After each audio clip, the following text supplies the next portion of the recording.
Labrador Charlie loved everyone at school, except Principal Dr. Hayes. Every day the dog did the same thing. Whenever he approached the principal's office, he would panic and run away. Teacher Mrs. Johnson couldn't understand this behavior. But Charlie's instincts were right. Dr. Hayes had a terrible secret. Lincoln Elementary School buzzed with the familiar energy of children learning, playing, and growing. At the heart of it all was Charlie, a 4-year-old golden Labrador retriever whose gentle nature and intuitive understanding of human emotions made him the perfect therapy dog. Sarah Johnson, a 38-year-old veteran third-grade teacher with warm brown eyes and graying auburn hair pulled back in a practical ponytail, had been Charlie's handler for the past 3 years. Every morning, she arrived at school with Charlie trotting beside her, his tail wagging with the excitement of another day spent helping children. "Good morning, Charlie," Sarah said as they walked through the main entrance, the familiar scent of cafeteria breakfast and freshly waxed floors greeting them. "Ready to make some kids smile today?" Charlie looked up at her with his intelligent amber eyes and gave a soft bark of agreement. His thick golden coat gleamed under the fluorescent lights, and his calm demeanor immediately attracted the attention of early arriving students. "Charlie," squealed 7-year-old Mia Rodriguez, running up to the dog with her backpack bouncing behind her. Charlie immediately sat, allowing the excited child to hug his neck and bury her face in his soft fur. This was Charlie's magic. Children who were anxious about tests, struggling with reading, or dealing with problems at home could find comfort in his patient presence. He had an uncanny ability to sense which children needed him most, often appearing at their desks during particularly challenging moments. Their first stop of the day was Mrs. Peterson's reading intervention classroom, where children who struggled with literacy worked with specialized instructors. 8-year-old Tommy Williams sat at a small table, staring at an open book with frustration etched across his freckled face. "I can't do it," Tommy whispered, his voice thick with the shame that often accompanied learning difficulties. Sarah guided Charlie over to Tommy's chair. Without any command, Charlie lay down beside the boy, resting his chin on Tommy's sneaker. The physical contact was immediate and profound. Tommy's tense shoulders relaxed, and he reached down to stroke Charlie's ears. "Maybe Charlie would like to hear you read," Sarah suggested gently. Tommy looked down at the patient dog, took a deep breath, and began to read aloud. His voice was halting at first, but Charlie's presence gave him confidence. By the end of the passage, Tommy was reading with growing fluency. This scene played out dozens of times each day throughout Lincoln Elementary. Charlie was more than a pet, he was a therapeutic intervention, a source of unconditional acceptance, and often the bridge that helped struggling children connect with learning. After lunch, Sarah decided to take Charlie on their weekly tour of the school building. This wasn't just for socialization, it was part of Charlie's job to be visible and available to any student or staff member who might need emotional support. They visited the library, where Charlie patiently listened to kindergartners practice reading aloud. They stopped by the cafeteria, where the lunch staff always saved special treats for him. They even visited the custodial office, where Mr. Jackson would scratch behind Charlie's ears while taking a well-deserved break from his duties. Charlie approached each location with the same calm enthusiasm, his tail wagging gently as he interacted with everyone they encountered. He was equally comfortable with rambunctious kindergartners and reserved fifth graders, shy new students and outgoing class leaders. But as they made their way toward the administrative wing of the building, something changed. The transformation was subtle at first. Charlie's steps became more cautious, his ears perked forward with increased alertness. By the time they reached the hallway that housed the principal's office, the dog's entire demeanor had shifted. "What's wrong, boy?" Sarah asked, noticing Charlie's obvious reluctance to continue down the corridor. Principal Dr. Michael Hayes had occupied his office for 2 years, having transferred from another district with glowing recommendations. He was a tall, thin man in his mid-40s with thinning dark hair and wire-rimmed glasses. His professional demeanor and educational credentials had impressed the school board, and parents generally respected his no-nonsense approach to discipline and academic standards. As they approached Dr. Hayes' office door, Charlie stopped completely. His muscles tensed, his tail dropped, and a low, almost inaudible growl rumbled in his chest. Sarah had never heard Charlie make such a sound. "Charlie, what's gotten into you?" she asked, trying to encourage him forward with gentle tugs on his leash. But Charlie would not budge. Instead, he took several steps backward, his eyes never leaving the principal's closed door. The hair along his spine stood slightly on end, and his breathing became more rapid. Dr. Hayes' door opened at that moment, and the principal emerged with his usual professional smile. "Good afternoon, Mrs. Johnson. How's our therapy dog today?" Charlie's reaction was immediate and startling. He pressed himself against Sarah's legs, seeking protection, and let out a soft whine that spoke of genuine distress. "I'm sorry, Dr. Hayes," Sarah said, clearly embarrassed by Charlie's behavior. "He's never acted like this before. I don't understand what's wrong." Dr. Hayes studied Charlie with what seemed like casual interest, but Sarah caught something in his expression that she couldn't quite identify. "Perhaps he's not feeling well today," the principal suggested. Animals can be unpredictable. The incident with Dr. Hayes troubled Sarah throughout the remainder of the day. Charlie had returned to his normal, loving demeanor the moment they left the administrative hallway, but the memory of his distress lingered. That evening, Sarah discussed the situation with her husband, Mark, a veterinarian with over 15 years of experience working with therapy animals. "Dogs don't react that way without reason," Mark said as they sat in their living room, Charlie resting peacefully at their feet. "Especially not therapy dogs. They're selected and trained specifically for their stable temperaments." Sarah scratched behind Charlie's ears, noting how completely relaxed he appeared in their home environment. It was like he was afraid, Mark. But Charlie's never been afraid of anyone. "What do you know about this principal?" Mark asked. "Dr. Hayes? He seems professional enough. A little cold, maybe, but that's not unusual for administrators. The school board hired him 2 years ago from the Riverside district." Mark looked thoughtful. "Maybe you should do some research. See if there's anything in his background that might explain Charlie's reaction." The next morning, Sarah decided to test Charlie's behavior systematically.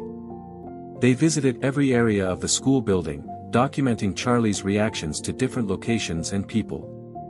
In the gym, Charlie happily interacted with the physical education teacher and a group of 4th graders playing basketball. In the art room, he patiently posed while children sketched his portrait. In the music room, he lay contentedly as the school choir practiced their spring concert. But as soon as they approached the administrative wing, Charlie's anxiety returned. His steps slowed, his ears flattened against his head, and that same low growl emerged from deep in his chest. "It's definitely location-specific," Sarah murmured to herself, making notes in a small notebook she'd started carrying. When they reached Dr. Hayes' office, Charlie refused to approach within 10 feet of the door. Even when the principal wasn't present, the dog showed the same extreme reluctance and signs of distress. Concerned about Charlie's unprecedented behavior, Sarah made an appointment with Dr. Lisa Chen, a veterinary behaviorist who specialized in therapy animals. Dr. Chen had extensive experience with dogs who worked in educational settings and understood the unique stresses they might encounter. "Charlie is in perfect physical health," Dr. Chen reported after conducting a thorough examination. "His stress responses appear to be environmental rather than medical." "What does that mean?" Sarah asked, watching as Charlie lay calmly on the examination table, allowing Dr. Chen to check his reflexes and responses. "Dogs have sensory capabilities that far exceed our own," Dr. Chen explained. "They can detect pheromones, subtle changes in body language, even electromagnetic fields that humans can't perceive.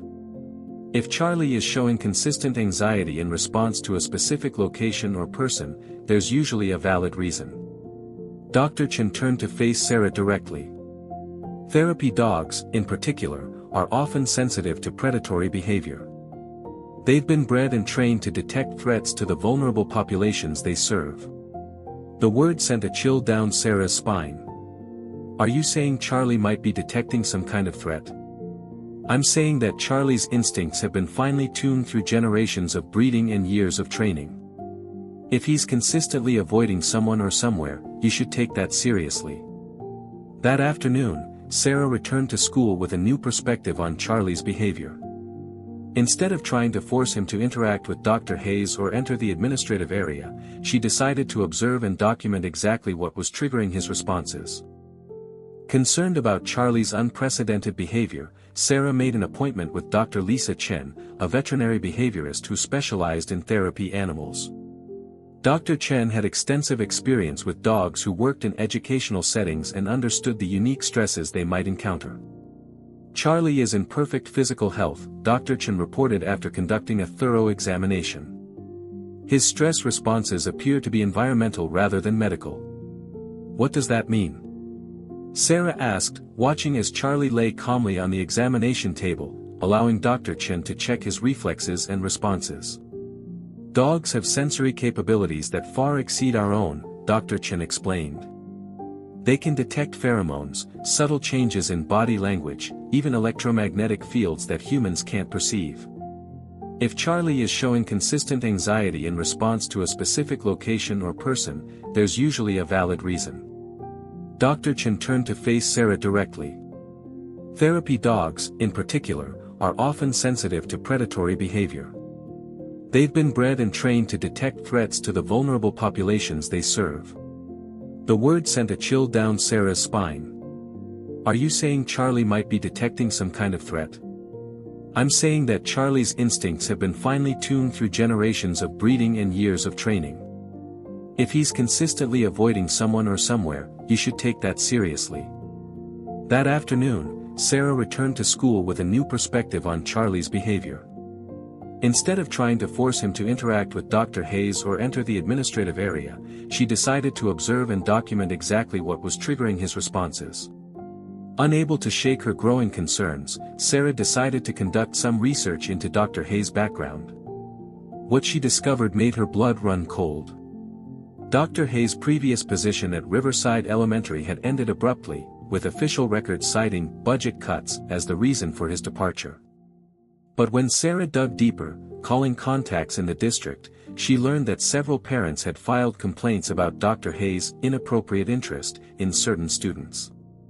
No formal charges had been filed, and the complaints had been quietly settled, but the pattern was unmistakable. Dr. Hayes had been quietly pushed out of his previous position under circumstances that the district preferred not to discuss publicly. Armed with this information, Sarah began paying closer attention to Dr. Hayes' interactions with students. She noticed that he seemed to take particular interest in younger children, especially those who were shy or came from troubled home situations. He would often call these students to his office for minor infractions or offer them special privileges that required one-on-one meetings. Charlie's behavior toward these vulnerable students was revealing as well. The dog seemed to seek them out, offering extra comfort and staying close to them during school hours. It was as if he was trying to provide protection for children he sensed were at risk. 3 weeks into Sarah's covert observations, Charlie's behavior escalated to a level that could no longer be ignored or explained away. During their morning routine, as they passed Dr. Hayes' office, Charlie suddenly broke free from his leash and ran to the door. Instead of his usual fearful retreat, he began barking loudly and pawing at the door frame. "Charlie, no!" Sarah whispered urgently, trying to quiet him before they attracted attention. But Charlie would not be silenced. His barking grew more frantic, and he began running back and forth in front of the office door as if trying to prevent someone from entering or leaving. Dr. Hayes emerged from his office with an expression of annoyance. "Mrs. Johnson, you really need to control that animal. He's disrupting the entire administrative wing." Charlie's reaction to seeing Dr. Hayes was unlike anything Sarah had ever witnessed. The dog's barking became desperate, almost human-like in its urgency. He positioned himself between Sarah and the principal, his hackles raised and his teeth visible in a warning snarl. "I'm so sorry," Sarah said, struggling to regain control of Charlie's leash. "He's never behaved like this before. Perhaps it's time to consider whether this animal is suitable for a school environment," Dr. Hayes said coldly. "If he can't be properly controlled, he poses a risk to our students." The threat was clear, and Sarah felt a surge of protective anger. Charlie had served the school community faithfully for 3 years, helping hundreds of children. The suggestion that he should be removed because he was reacting to Dr. Hayes felt deeply wrong. That afternoon, Sarah confided in Rebecca Martinez, the school psychologist and one of her closest colleagues. Dr. Martinez had worked in education for over 20 years and had developed keen instincts about both children and adults who might pose risks to student safety. "Rebecca, I need to talk to you about something serious," Sarah said as they sat in the empty teacher's lounge after school hours. Sarah shared everything: Charlie's consistent reactions to Dr. Hayes, her research into his background, the partial conversations she'd overheard, and the principal's threat to have Charlie removed from the school. Dr. Martinez listened without interruption, her expression growing more grave with each detail. When Sarah finished, there was a long moment of silence. "Sarah, what you're describing fits a very specific pattern," Dr. Martinez said carefully. "Predators often seek positions of authority in schools because it gives them access to vulnerable children and the trust of parents and staff." "But I don't have proof," Sarah said. "Just a dog's behavior in some suspicious circumstances." "Sometimes that's how these situations start," Dr. Martinez replied. "With someone noticing that something doesn't feel right. The question is, what are we going to do about it?"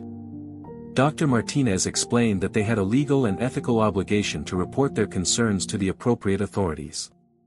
Even if their suspicions proved unfounded, the safety of the children in their care had to be the top priority. "We need to contact the district's investigation unit," Dr. Martinez said. "And probably the police as well. This is too serious to handle internally." Within 48 hours of Sarah and Dr. Martinez's report, investigators from both the school district and local law enforcement were involved. Detective Maria Santos, who specialized in crimes against children, interviewed Sarah extensively about Charlie's behavior and her observations. "Animal behavior is actually used as evidence in some investigations," Detective Santos explained. "Especially with therapy dogs, who are trained to detect emotional distress and potential threats to children." The investigation moved quickly. Within a week, search warrants had been obtained for Dr. Hayes' office computer and personal devices. What investigators found exceeded even Sarah's worst fears. Dr. Hayes' computer contained thousands of inappropriate images of children, many of them current and former students at Lincoln Elementary. He had been using his position as principal to gain access to student files, personal information, and opportunities for private interactions with vulnerable children. Evidence also revealed that Dr. Hayes had been grooming certain students through a system of rewards and special privileges, preparing them for more serious abuse that investigators believed was imminent. Dr. Hayes was arrested at school on a Tuesday morning, led away in handcuffs as students were arriving for classes. Sarah made sure Charlie was safely in her classroom during the arrest, shielding him from the additional stress of the police presence. The investigation revealed that Charlie's instinctive reactions had been protecting the school community for months.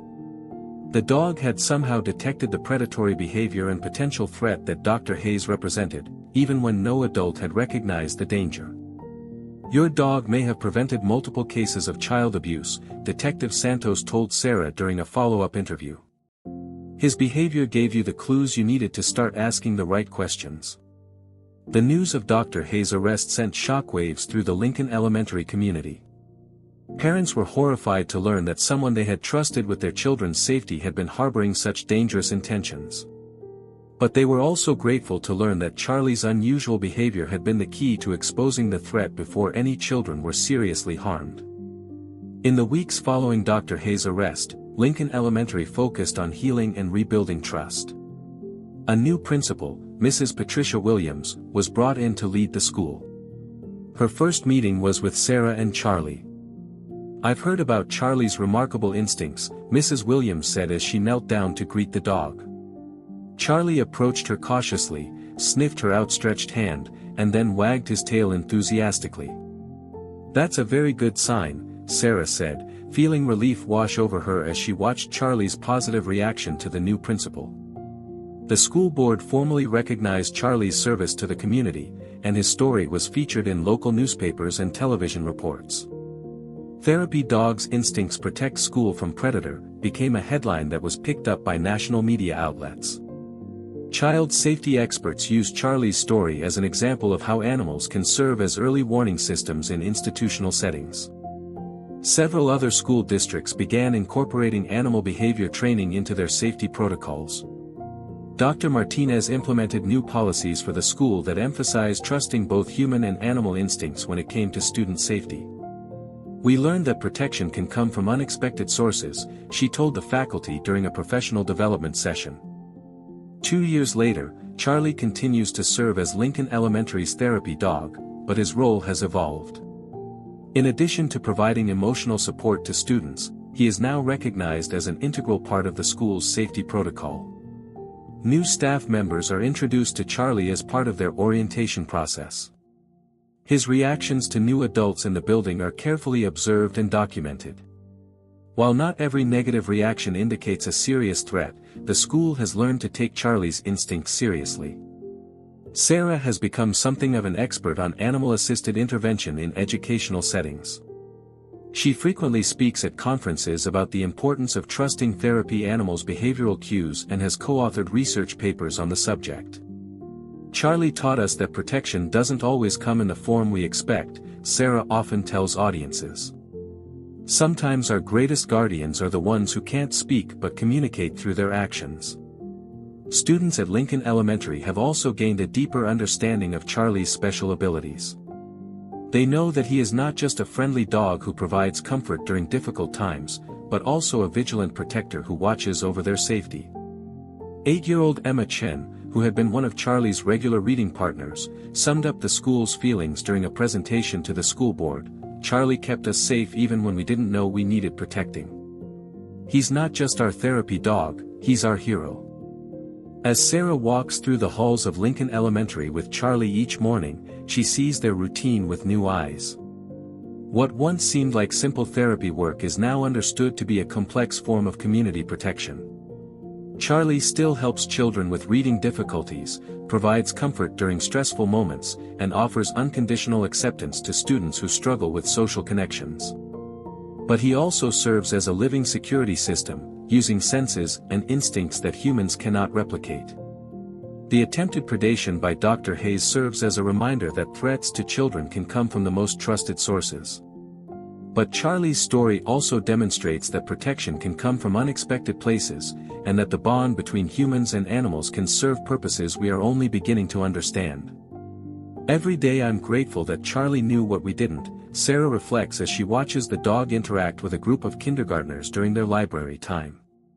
"He saved our children not through aggression or confrontation, but through the simple act of refusing to accept what felt wrong." Charlie's legacy extends far beyond Lincoln Elementary. His story has influenced policy changes in school districts across the country, leading to better background checks for administrators, improved training for staff to recognize predatory behavior, and greater integration of therapy animals into school safety protocols. But perhaps most importantly, Charlie's story serves as a reminder that our four-legged companions often understand threats to our communities better than we do ourselves. Their instincts, honed by thousands of years of evolution and strengthened by modern training, can serve as our first line of defense against those who would harm the most vulnerable among us. As Charlie settles down for his afternoon nap in Sarah's classroom, surrounded by children's artwork and the quiet sounds of learning, he continues his watch over Lincoln Elementary. His presence is a reminder that sometimes the greatest heroes are those who protect through love, loyalty, and an unwavering commitment to the safety of those they serve. Charlie's incredible story proves that heroes come in all forms, and sometimes the most vigilant protectors are those who communicate not through words, but through unwavering devotion to keeping others safe. His instincts saved an entire school community from a predator hiding in plain sight. What do you think about the special bond between therapy animals and the children they protect? Share your thoughts in the comments below, and don't forget to subscribe for more amazing stories about the extraordinary animals who dedicate their lives to helping others.